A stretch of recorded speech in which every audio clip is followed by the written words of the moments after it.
दुनिया की 7 सबसे बड़ी अर्थव्यवस्थाएं यानी देश एक जगह इकट्ठा हुए हैं और ये बैठक ऐसे समय में हो रही है जब दुनिया बड़ी जंगों में उलझी हुई है और ऐसे देश में हो रही है जिसकी संसद में करीब 2 बरस पहले भारत पर हत्याओं को अंजाम देने के आरोप लगे थे। प्रधानमंत्री नरेंद्र मोदी भी इस बैठक में पहुंचे हैं। भारत के लिए इस बैठक का क्या महत्व है? G7 में कौन से हित सधेंगे हमारे?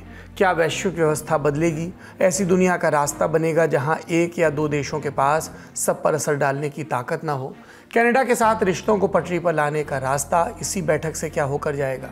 विद्वानों के जरिए इन सवालों का जवाब तलाशेंगे। इस बैठक में आए एक ट्विस्ट के बारे में भी बताएंगे, कैसे 2 बड़े राष्ट्राध्यक्ष एक दूसरे से लड़ पड़े। इसमें बात हम शो में अहमदाबाद प्लेन हादसे की जांच की भी करेंगे। क्या नई जानकारी सामने आई? इजराइल ईरान तनाव के बीच से निकलते भारतीयों पर भी बात होगी और बात यह कि आखिरकार मेघालय पुलिस राजा रघुवंशी हत्याकांड के कुछ नए कारण क्यों खोज रही है। नमस्कार, सौरभ द्विवेदी नाम है हमारा और आप देखना शुरू कर चुके हैं Lallan top show. Brought to you by Candid, Sharda University and Sonata. Candid dusting powder, 4 skin problems का एक expert solution. Candid dusting powder, हटा खुजली, लगा कैंडिड। बड़ी खबर पर चले उससे पहले आप अमेरिका से वायरल हो रहे इस वीडियो को देखिए। पाकिस्तान के सेना प्रमुख जनरल सैयद आसिम मुनीर फिलवक्त 5 दिनों के अमेरिकी दौरे पर हैं। ये वीडियो अमेरिका की राजधानी वॉशिंगटन डीसी के उस होटल के बाहर का है जहां मुनीर ठहरे हैं। मीडिया रप्टों की माने तो आसिम मुनीर के खिलाफ नारेबाजी कर रहे ये लोग पाकिस्तानी मूल के हैं। Shame on you, Asim Munir! Shame on you! Asim Munir Islamabad के कातिल! इस्लामाबाद के कातिल! Shame on you, mass murderers! Shame on you! Shame on you, mass murderers! अब बारी बड़ी खबर की। प्रधानमंत्री नरेंद्र मोदी कनाडा में हैं G7 समिट में हिस्सा लेने के लिए। ये बैठक कनाडा के कैनेस्किकस एल्बर्टा में आयोजित हो रही है 16 और 17 जून के दरमियान।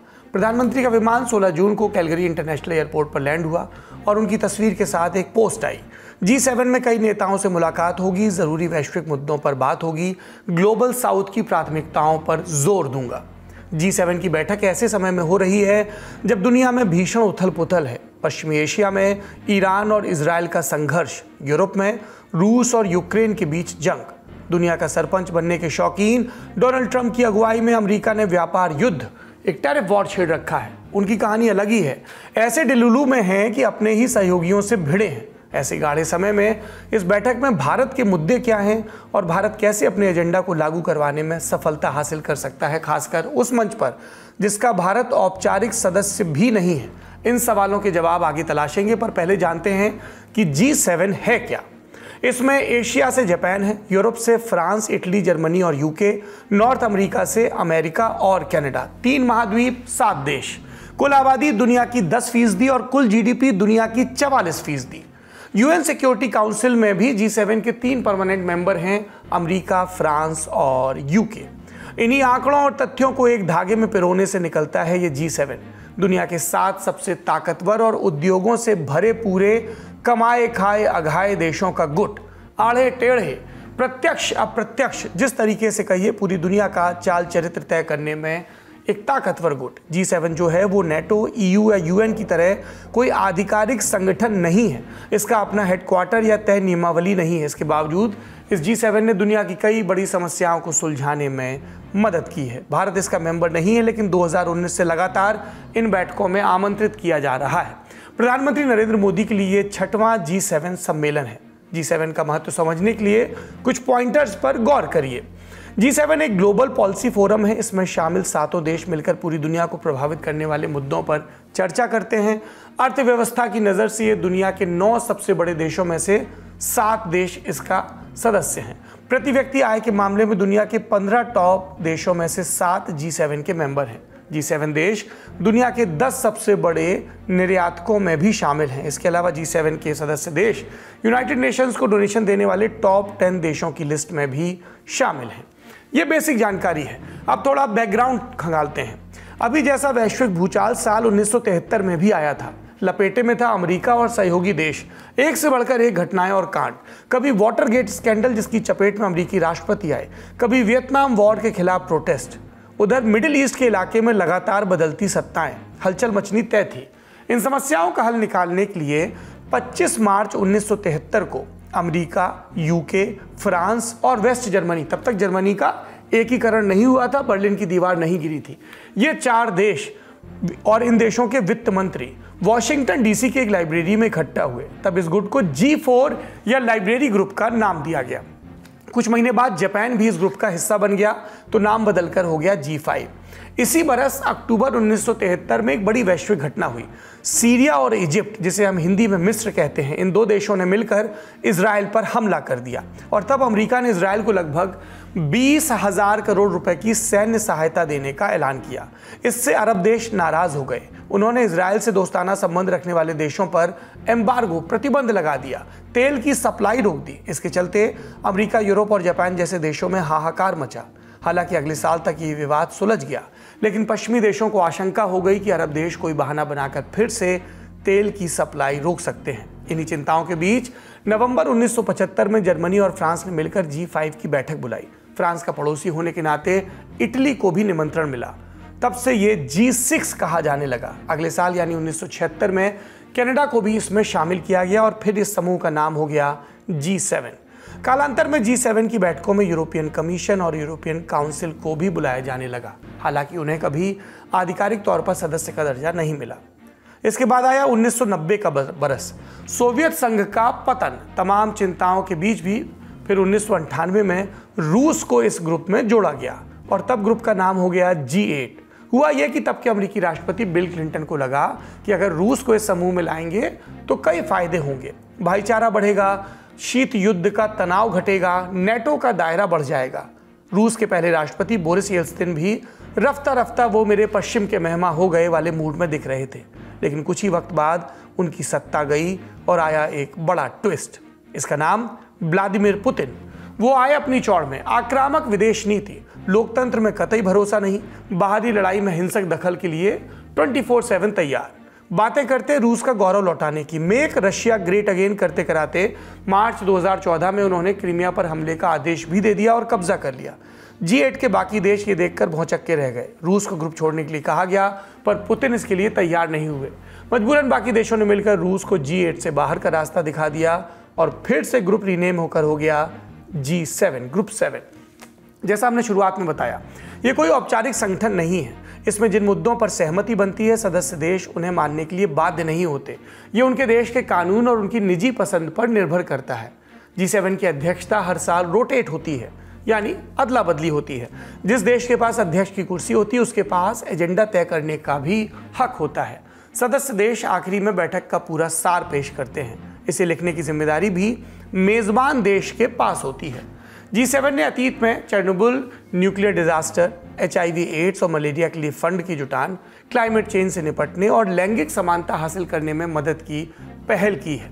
और इस बार का एजेंडा क्या है, जिसके बारे में हमने आपको शुरुआत में हिंट किया? दुनिया के 2 हिस्सों में छिड़ा हथियारबंद तनाव और ट्रंप का टैरिफ वॉर। इससे पहले कि इन मुद्दों पर ट्रंप से G7 के बाकी देश बात कर पाते, वो बीच में ही G7 की बैठक छोड़कर अमेरिका वापस चले गए। फ्रांस के राष्ट्रपति इमैनुअल मैक्रों ने कहा कि ईरान इजराइल के बीच संभावित सीज फायर के मद्देनजर ट्रंप जल्दी चले गए, पर इस पर ट्रंप का जवाब आया। उन्होंने कहा ऐसा कुछ नहीं है, मैक्रों को कुछ नहीं मालूम। You know nothing Emmanuel Macron. कोई कहेगा ये क्या बचपना है, तो कोई कहेगा कि ऐसी बयानबाजी से दिख रहा है कि सब ठीक नहीं है। ट्रंप के नेतृत्व वाला अमेरिका और यूरोप में मौजूद उनके साथियों के बीच तनातनी है और कनाडा से भी तनातनी है। इसके बारे में आगे बात करेंगे। ये भी बताएंगे कि कैसे भारत इसका इस्तेमाल अपने और ग्लोबल साउथ के एजेंडा को आगे बढ़ाने के लिए कर सकता है। पर पहले बात भारत के एकदम इमीडिएट तात्कालिक मुद्दों की, जिन्हें कुल 4 हिस्सों में बांटा जा सकता है। G7 देशों के साथ द्विपक्षीय संबंधों को मजबूत करना, कनाडा पर स्पेशल फोकस, पहला मुद्दा। दूसरा, आर्टिफिशियल इंटेलिजेंस और क्वांटम टेक्नोलॉजी के क्षेत्र में आगे बढ़ना। तीसरा, एनर्जी सिक्योरिटी और क्रिटिकल मिनरल्स के क्षेत्र में निवेश बढ़ाना। और चौथा, मल्टीपोलर यानी बहुध्रुवीय वैश्विक व्यवस्था की पैरवी करना, जिसमें कोई 1 या 2 देश पूरी दुनिया को ना चला रहे हों। 4 मुद्दे। आपको मालूम ही है कि जून 2023 में कनाडा में खालिस्तानी आतंकवादी हरदीप सिंह निज्जर की हत्या हुई थी। जस्टिन ट्रूडो के नेतृत्व वाली कनाडा सरकार ने इसके लिए भारत को तब जिम्मेदार ठहराया था। भारत ने इन आरोपों को बेबुनियाद बताया था। दोनों देशों के बीच तब रिश्ते खराब हुए। भारत ने कनाडा से अपने उच्चायोग और अन्य डिप्लोमेट्स को वापस भी बुला लिया था। कनाडा के कुछ राजनयिकों को भी देश से बाहर निकाल दिया गया था। लेकिन इस साल की शुरुआत में जस्टिन ट्रूडो का इस्तीफा हुआ। कुर्सी आई मार्क कार्नी के पास। इस सत्ता परिवर्तन के साथ ही भारत ने कनाडा के साथ बेहतर संबंधों की उम्मीद जताई और इसके बाद आई 6 जून की तारीख। प्रधानमंत्री नरेंद्र मोदी को मार्क कार्नी का फोन आया और उन्हें G7 में आने का न्योता मिला। मीडिया ने कनाडा के प्रधानमंत्री से पूछा कि जब भारत पर कनाडा की जमीन पर हत्या अंजाम देने का आरोप है तो फिर मोदी को निमंत्रण क्यों?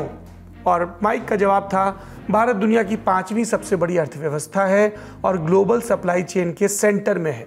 वहीं प्रधानमंत्री नरेंद्र मोदी ने एक दिन पहले एक्स पर पोस्ट लिखा कि भारत और कनाडा साझा लोकतांत्रिक मूल्यों से जुड़े हैं। भारत का लक्ष्य कनाडा के साथ अपने संबंधों को बेहतर करना है। ऐसे में ये बदला रुख क्या भारत कनाडा संबंधों को पटरी पर ला पाएगा? समझते हैं एक्सपर्ट से। देखिए, कनाडा और भारत की जहां तक बायलैटरल की बात है, ये बात सही है कि केवल G7 मात्र में चले जाने से जो प्रॉब्लम्स हैं या जो समस्याएं हैं खालिस्तानियों को लेकर, जो हमारे कंसर्न्स हैं और जो हमने उनको 26 ऐसे लोगों की एक्स्ट्राडिशन लिस्ट भेजी है जिनको कि हम भारत वापस बुलाना चाहते हैं, जिनके ऊपर केसेस हैं, वो चीज पे कैसे प्रोग्रेस होगा ये तो हमें वॉच आउट करना पड़ेगा, मतलब फॉलो अप करना पड़ेगा।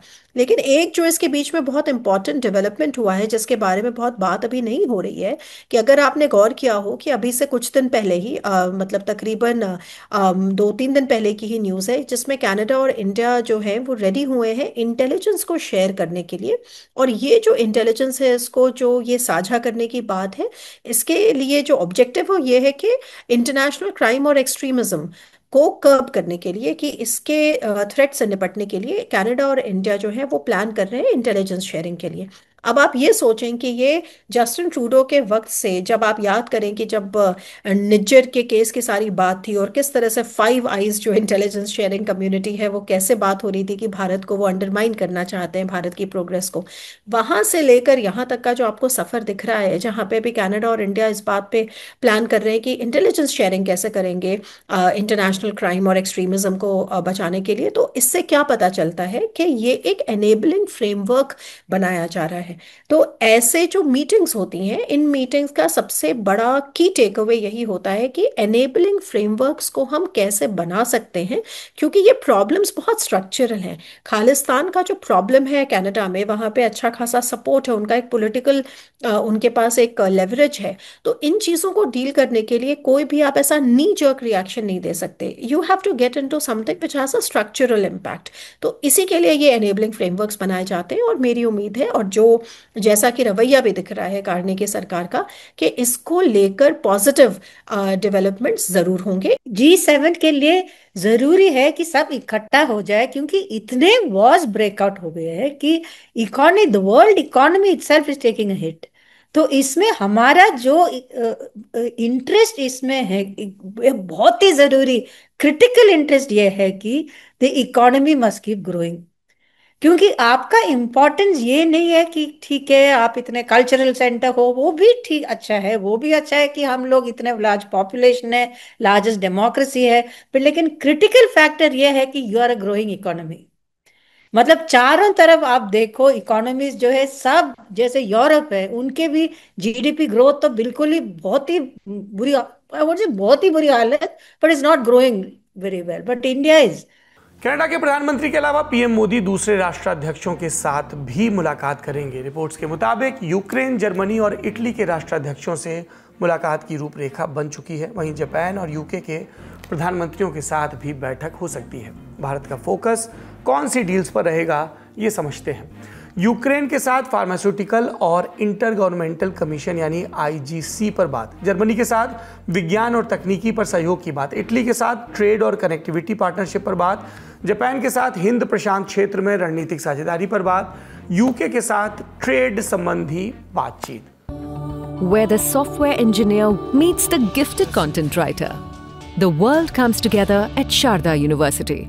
अब बात ग्लोबल साउथ की प्राथमिकताओं की, जिसका रास्ता बहुध्रुवीय वैश्विक व्यवस्था से ही होकर जाता है। थोड़ा हैवी बर्ड है, सुनकर घबराइए नहीं, जानकारों की मदद से आगे समझेंगे इसको। अंतर्राष्ट्रीय मामलों के जानकार और दिल्ली स्थित council on strategic and defence research में फेलो सी राजा मोहन इंडियन एक्सप्रेस में इस बारे में लिखते हैं, G7 के डायनेमिक्स बदल रहे हैं, भारत के पास एक बड़ा मौका है। और क्या है ये मौका? प्रधानमंत्री को खालिस्तानी समूहों के विरोध प्रदर्शनों और भारत पाकिस्तान सीज फायर को लेकर ट्रंप की टिप्पणियों को नजरअंदाज करना चाहिए। व्यापार, तकनीक, जलवायु और क्षेत्रीय सुरक्षा को लेकर G7 समूह अंतर विरोधों से जूझ रहा है। इस मौके का फायदा उठाकर भारत अपनी डिप्लोमेटिक प्रोफाइलिंग को मजबूत कर सकता है। 1990 के दशक में फ्रांस ने अमेरिका की हाइपर पावर को लेकर चेताया था और बहुध्रुवीय वैश्विक व्यवस्था की वकालत की थी।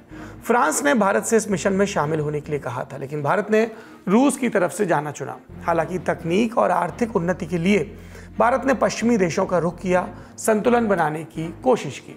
ट्रंप ने पहले कार्यकाल में पश्चिमी यूरोपीय देशों के साथ अपनी तकरार दिखाई, बाइडेन ने इसे सुधारने की कोशिश भी की, लेकिन मामला अब फिर से जस का तस हो गया है।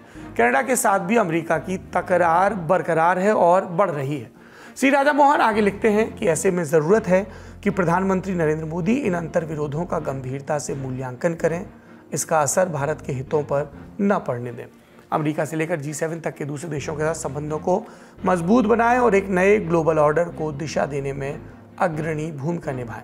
इस उथल पुथल के बाद जिसका उदय अवश्यंभावी है। और भी एक्सपर्ट्स को हम इस बारे में सुनते हैं। Division with in the western आपको जो स्फीयर दिखता है, ये भी बहुत साल बाद हमें ऐसा देखने को कभी इनफैक्ट मिला है कि इतने शार्प डिविजन्स हो रहे हैं जो यूरोपियन देश हैं और अमेरिका के बीच में।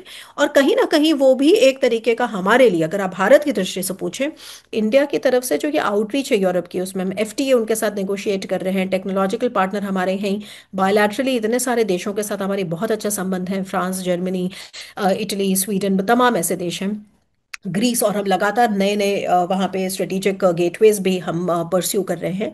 तो उससे ये ज़रूर पता चलता है कि एक डोनाल्ड ट्रंप के एरा में जो इंस्टेबिलिटी है पूरी दुनिया में, उसको हम यूरोप के एंगेजमेंट के थ्रू, UK के साथ FTA किया हमने, non EU countries, 4 EFTA countries के साथ FTA किया है, अब हम EU के साथ कर रहे हैं। तो उस पर हमें ज़रूर दिखता है कि एक इमर्जेंस हमको ज़्यादा दिखती है, कि एक स्पेस बन रही है कन्वर्जेंस की, और ये भारत के लिए अच्छा होगा। मेरे हिसाब से मल्टीपोलैरिटी तो ऑन पेपर ज़रूर साउंड करती है। फिलहाल मुझे भारत की जो फॉरेन पॉलिसी है वो केवल रिस्क एवर्जन की फॉरेन पॉलिसी दिखती है, कि हम कोई रिस्क नहीं लेना चाहते। एक ट्रांजैक्शनलिज्म हमें दिखता है भारत की फॉरेन पॉलिसी में, और एक रिस्क एवर्जन दिखता है कि हम रिस्क नहीं लेना चाहते। मुझे नहीं लगता इस समय भारत जो मल्टीपोलैरिटी के बारे में बात करता है, वो मल्टीपोलैरिटी के बारे में बात प्रैक्टिस के लेवल पे भी कर रहा है या केवल थियोरी के लेवल पे कर रहा है। हाँ, ये एक एस्पिरेशन है, and if we take the right decisions we will obviously go to a healthier position where power is more distributed in a multipolar fashion.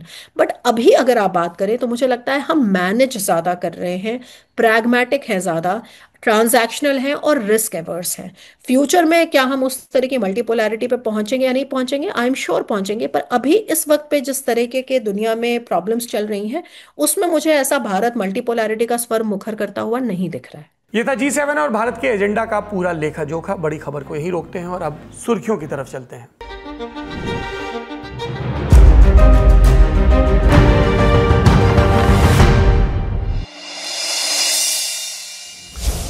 बात सबसे पहले ईरान और इजरायल के बीच बढ़ते तनाव में फंसे भारतीयों की। कल के लंदन टॉप शो में हमने आपको बताया था कि ईरान से करीब 10,000 भारतीयों को वापस लाने की कोशिश चल रही है। विदेश मंत्रालय ने 17 जून को बयान जारी किया और बताया कि तेहरान में भारतीय छात्रों को शहर से निकाल लिया गया है। साथ ही कुछ भारतीय नागरिकों को आर्मेनिया के रास्ते ईरान से निकालने में भी मदद की गई है। इसके अलावा मदद के लिए हेल्पलाइन नंबर भी जारी किए गए हैं, जो आपको स्क्रीन पर दिख रहे हैं। इंडिया टुडे में छपी श्रेया की रिपोर्ट के मुताबिक आर्मेनिया बॉर्डर पार करने वाले सभी भारतीय छात्र वहां की राजधानी येरेवान पहुंच गए हैं, जहां उन्हें होटलों में ठहराया गया है। कुल 110 स्टूडेंट हैं, 90 छात्र कश्मीर से हैं। ये सभी छात्र ईरान की उर्मिया मेडिकल यूनिवर्सिटी में पढ़ाई करते हैं। 18 जून को भारत के लिए प्लेन में बैठेंगे। उन्होंने कैमरे पर अपनी आप बीती साझा की। ऐसा नहीं है कि हम रुक रहे हैं कभी, इट्स गोइंग ऑन 24/7। आप 10 मिनट बैठ रहे हैं, 10 मिनट शांति हो रही है, 10 मिनट के बाद फिर से हो रहा है। जब हम तेहरान में थे तो कंटिन्यूस, इट वाज नॉट कि हम कभी सो पा रहे थे। हम पिछले पूरे 1 हफ्ते नहीं सो पाए हैं, क्योंकि ऑल द टाइम पूरे रात को एक्सप्लोजन्स हो रहे थे, एयर स्ट्राइक्स हो रही थी। हमारे इर्द गिर्द बिल्डिंग्स गिर रही थी, तो आप उस सिचुएशन में सो नहीं सकते। तो उसी सिचुएशन को देखकर इन लोगों ने हमें यहाँ रिलोकेट किया और तभी यहाँ पे उतना नहीं हो रहा। अगली सुर्खी अहमदाबाद विमान हादसे से जुड़ी है। 5वें दिन भी शवों की जांच का काम चल रहा है। गुजरात के गृह मंत्री हर्ष संघवी के मुताबिक अभी तक 162 डीएनए सैंपल मैच हुए। 120 शव परिजनों को सौंप दिए गए। प्रशासन का अनुमान बुधवार सुबह तक सभी मृतकों का डीएनए मिलान पूरा हो जाएगा। उधर विमान हादसे की जांच का पता लगाने के लिए केंद्र सरकार की हाई लेवल कमेटी ने 16 जून को अपनी पहली बैठक की। 2 घंटे तक चली इस बैठक की अध्यक्षता केंद्रीय गृह सचिव गोविंद मोहन कर रहे थे। हादसे के कारणों और इसे रोकने के लिए एसओपी स्टैंडर्ड ऑपरेटिंग प्रोसीजर बनाने पर बात हुई। पुराने विमान हादसों के रिकॉर्ड देखे गए और निपटने के तरीकों को भी साझा किया गया। कमेटी हादसे का मूल कारण तलाश कर 3 महीने के भीतर अपनी रिपोर्ट सौंपेगी। हादसे की तकनीकी जांच विमान दुर्घटना जांच ब्यूरो यानी AAIB कर रहा है। चूंकि विमान अमेरिकी कंपनी बोइंग ने बनाया था, इसलिए AAIB की मदद के लिए अमेरिकी national transportation safety board NTSB की टीम भी मैदान में है। सवाल ये कि जब AAIB की जांच चल रही है तो सरकार की समिति क्यों बनाई गई? इसका जवाब नागरिक उड्डयन मंत्रालय के एक बयान से मिलता है। मंत्रालय के मुताबिक AAIB की जांच तकनीकी और हादसे से संबंधित, जबकि सरकार की बनाई कमेटी एक व्यापक दृष्टिकोण अपनाएगी और सिविल एविएशन से जुड़ी सेफ्टी को और मजबूत करने पर ध्यान देगी, ताकि अगली बार जब आप हवाई यात्रा करें तो घबराहट में ना हो। अब बात करते हैं तीसरी सुर्खी की, जो राजा रघुवंशी मर्डर केस से जुड़ी है। मेघालय पुलिस की स्पेशल इन्वेस्टिगेशन टीम यानी SIT 90 दिनों में चार्जशीट दाखिल करने वाली है। उसके लिए पर्याप्त सबूत जुटाने में लगी है। उधर सभी आरोपियों की 8 दिन की पुलिस हिरासत कल 18 जून को खत्म हो रही है। इस बीच पुलिस ने 17 जून को क्राइम सीन को रिक्रिएट किया। इसके लिए पुलिस आरोपियों को लेकर घटनास्थल यानी सोहरा के वेइसाडोंग फॉल्स पहुंची। She has already admitted to the offence and all that, and we have played out the reconstruction today, whereby where she was standing, what was her role out there. So everything has been played out today. This is pre-planned, and Raja has been hit by all 3. अभी तक खबरों और जांच में love triangle की बात बढ़ चढ़कर हो रही थी, लेकिन मेघालय की DGP इदाशिशा नोंगग्रांग की राय इससे जुदा है। उनके मुताबिक हत्या की ये अकेली वजह नहीं हो सकती। I still find it very difficult to accept the motive that has been given by the accused, and it really doesn't sit very well. But we are looking to see whether there is anything additional. On the surface of it appears to be the love angle, appears to be having the main motive, the love triangle rather. But we cannot, I mean personally I wouldn't say that that could be the only motive. Social media इस मामले में हमेशा से active था। अब सोनम और राजा से जुड़े 2 और वीडियो इंस्टाग्राम पर वायरल हैं। एक में राजा और सोनम दिखते हैं। सोनम घटनास्थल से बरामद हुई शर्ट पहने दिखती हैं। दूसरे वीडियो में आरोपियों के दिखने की बात है। ये बात हुई शिलोंग की। उधर इंदौर में सोनम के भाई गोविंद को शिलोंग पुलिस ने पूछताछ के लिए बुलाया। वहीं राजा के दोनों भाइयों सचिन और विपिन ने मेघालय पुलिस की जांच पर भरोसा जताया। हालांकि विपिन ने कहा, जिस तरह वीडियो सामने आ रहे हैं, इस हत्याकांड में और भी लोग शामिल हो सकते हैं। देखिए, हम जैसे हमारा आमना होता कभी है तो हम तो सही पूछेंगे, तो तुम राजा को मारा क्यों? इतना बता दो बस, उसकी गलती क्या थी? तुझे छोड़ना था छोड़ देती, तो तुम मारा क्यों? बस। मेघालय पुलिस की जांच से मैं बहुत संतुष्ट हूँ। दिल से बोल रहा हूँ मैं कि आज सोनम रघुवंशी की वजह से मेघालय बदनाम हुआ है, तो इस पर तो कड़े से कड़ी कार्रवाई की जाए। वहाँ की सरकार से भी अपील करता हूँ मैं कि इसको आज जीवन मृत्यु तक सजा दी जाए। आज का ललन टॉप शो यहीं समाप्त होता है। अपना और अपनों का ख्याल रखिए। शुभ रात्रि।